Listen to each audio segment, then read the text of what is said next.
पूरे साल आपका गार्डन फ्लावरिंग वाले प्लांट से भरा रहे, ऐसा तो हम सब चाहते हैं, लेकिन हमें पता नहीं होता कि किस सीज़न में किस पौधे को लगाना चाहिए। आज के वीडियो में आप जानेंगे कि कुछ ऐसे परमानेंट फ्लावरिंग प्लांट हैं जिन्हें अभी आप खरीद कर लगा सकते हैं और ये लगातार पूरे साल फ्लावरिंग करते हैं। इसमें सबसे पहला जो ये पौधा आपको दिख रहा है, ये 4 o'clock का पौधा है।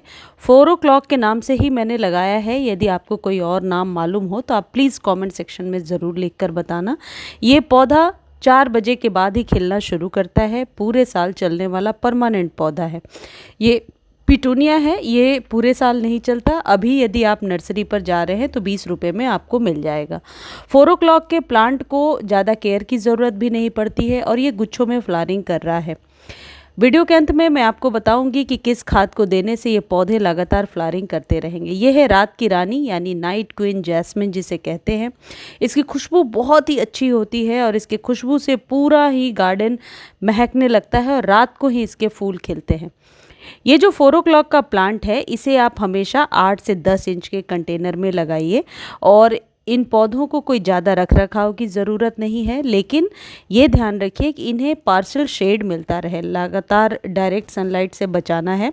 अभी सर्दियों में जैसे नवंबर दिसंबर में तो आप रख सकते हैं डायरेक्ट सनलाइट में, लेकिन फरवरी मार्च के बाद जब धूप तेज होने लगती है तो इसे आप शेड में रखेंगे।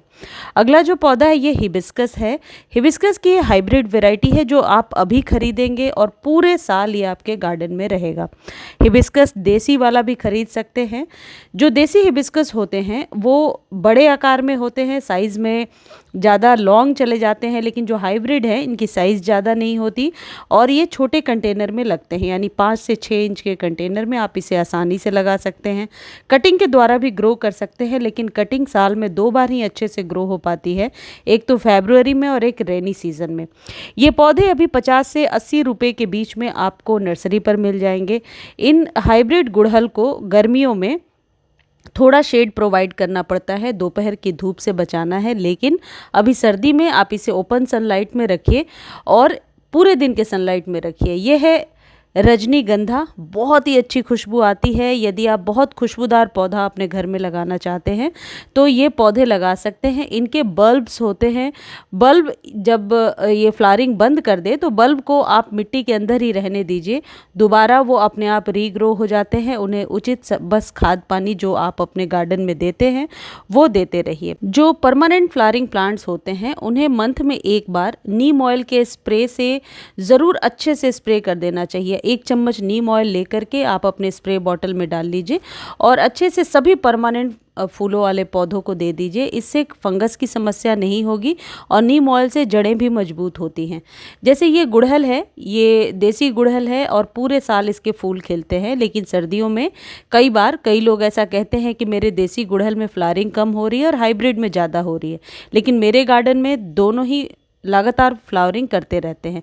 देसी गुड़हल को आप ज़मीन में भी लगा सकते हैं और 8 से 10 इंच के कंटेनर में लगाएंगे। देसी गुड़हल को पूरे टाइम आप बाहर धूप में रख सकते हैं, इसकी पत्तियां जलती नहीं हैं। आप दोपहर के धूप में भी बाहर रख सकते हैं और सर्दियों में तो खैर आपको बाहर रखना ही है। इनकी मिट्टी को अक्सर मॉइस्ट बनाकर रखिए जिससे आप ज़्यादा से ज़्यादा फ्लावरिंग ले पाएंगे। ये जो परमानेंट पौधे होते हैं ये आपके गार्डन से कभी भी नहीं जाते। बरसातों में एक मोटी सी पेंसिल साइज़ की कटिंग लेकर के आप गमले में लगा लीजिए। और ये है पीस लिली। पीस लिली का पौधा एक परमानेंट पौधा होता है और शेड में ग्रो होता है। यह है गुलाब। गुलाब में इंग्लिश रोज़ ले सकते हैं। किसी भी तरीके के गुलाब के पौधे को अभी आप लगा सकते हैं, ज़मीन में भी लगाया जा सकता है और थोड़ा डीप कंटेनर में। यदि गमले में लगा रहे हैं तो 10 से 12 इंच के गमले में लगाइए, प्लास्टिक या मिट्टी दोनों तरीके के गमले में। ये बहुत ही अच्छे से ग्रो हो जाते हैं। कटिंग इनकी बहुत आसानी से लग जाती है। पेंसिल के साइज़ की कटिंग चाहिए, लेकिन कटिंग का जो स्टेम है, जो जिस ब्रांच से आप कट कर रहे हैं वह पुरानी होनी चाहिए। ये जो परमानेंट पौधे होते हैं जब ये फ्लावरिंग कम कर देते हैं, यानी कि यदि फेब में इनमें फ्लावरिंग कम है तो फरवरी और रेनी सीज़न का एक टाइम होता है जब आप इन्हें कट करके शेप दे सकते हैं, यानी कि पौधे को जिस भी आकार में, या तो बड़ा या छोटा, हार्ड प्रून करने का जो समय होता है वो वही होता है। जब ये इन पौधों में फ्लावरिंग हो जाए तो 2 इंच नीचे से स्टेम को कट कर दीजिए, जिससे आपका पौधा बुशी होगा और जहाँ से आपने कट किया है वहाँ से आप नई ब्रांच ले पाएंगे। इन पौधों को, खासकर गुलाब को, वर्मी कंपोस्ट हर एक 15 दिनों पर 1-1 चम्मच, ये जितने भी परमानेंट फूलों वाले पौधे हैं इनको आप वर्मी कंपोस्ट 1-1 चम्मच ज़रूर दे दिया करें, चाहे वह गुड़हल है, गुलाब है या कोई भी पौधा है। ये बार बार जो मैं दिखा रही हूँ ये पिटूनिया के पौधे हैं, जो ये सिर्फ 3-4 महीने तक ही फ्लावरिंग करते हैं। इन पर भी कंप्लीट वीडियो मैंने चैनल पर शेयर कर दिया है। ये जो पौधा है ये एंथूरियम है और इसके जो पौधे हैं ये सालों भर चलते हैं और सर्दियों में बहुत अच्छी फ्लावरिंग करते हैं। ये है रात की रानी, बहुत अच्छी खुशबू होती है इसमें और रात को ही इसके फूल खिलते हैं। रात रानी के पौधे को गुच्छों में फ्लावरिंग लेने के लिए आप 1 चम्मच मस्टर्ड केक फर्टिलाइज़र यानी सरसों की खली वाला जो फर्टिलाइज़र होता है 1 चम्मच हर एक 15 दिनों पर दे सकते हैं।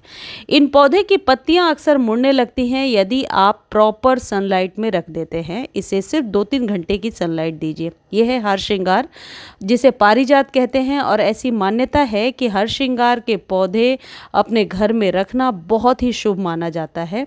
इसके फूल सुबह जब आप सोकर उठते हैं तो नीचे गिर जाते हैं, यानी कि सुबह सुबह 4-5 बजे के बीच। देखिए, मैं आपको दिखाने के लिए मॉर्निंग का वीडियो बना रही हूँ। 4-5 बजे के बीच इसके फूल जो है ज़मीन पर अपने आप ही गिर जाते हैं। इक्का दुक्का फूल ही स्टेम पर लगी होती है। हरश्रृंगार के पौधे को आप अभी सर्दियों में अच्छे से हर 15 दिनों पर फर्टिलाइज़ करें, या तो मस्टर्ड केक फर्टिलाइज़र दीजिए या फिर बनाना पील वाला जो फर्टिलाइज़र होता है आप वो दे सकते हैं। जो पौधे गुच्छों में फ्लावरिंग करते हैं उन्हें डेली वाटरिंग की ज़रूरत पड़ती है। आप इसे रोज़ पानी दीजिए और आप इसे ज़मीन में लगा सकते हैं, या फिर कोई बेल वाला पौधा लगाना चाहते हैं जो ऊपर चला जाए, यानी ज़मीन से उसे फर्स्ट फ्लोर या सेकंड फ्लोर तक अपने घर में लोग ले जाना चाहते हैं बालकनी से, तो ये पौधा आप लगा सकते हैं। बहुत ऊंचाई ले लेता है और यदि गमले में लगा रहे हैं तो फरवरी में आप इसे फिर से ट्रिम करके शेप दे दीजिए। रेनी सीज़न में मैंने ट्रिम किया था, उसके बाद ये पौधा बहुत ही घना हो गया है। बालकनी में 8 से 10 इंच के कंटेनर में बहुत ही अच्छे से ग्रो हो जाएगा ये पौधा। और जब भी इसके फूल खिल जाते हैं आप इसे कट कर दीजिए। ये है नाग चंपा। नाग चंपा के फूल अभी आप खरीद सकते हैं। परमानेंट पौधा है, सालों साल आपके गार्डन में रहता है। चंपा की कोई भी वेराइटी आप लगा सकते हैं, चाहे तो नाग चंपा हो या कोई भी चंपा का पौधा। चंपा में बहुत सारी वैरायटी आती है। सभी को हर एक 15 दिनों पर फर्टिलाइज़ करना होता है। और जब आप इसे गमले में लगा रहे हैं या ज़मीन में लगा रहे हैं तो 50% गार्डन सॉइल में, 20% जो कंपोस्ट है वो मिला लीजिए और 30% सैंड मिला लीजिए, जिससे मिट्टी भुरभुरी बनी रहेगी।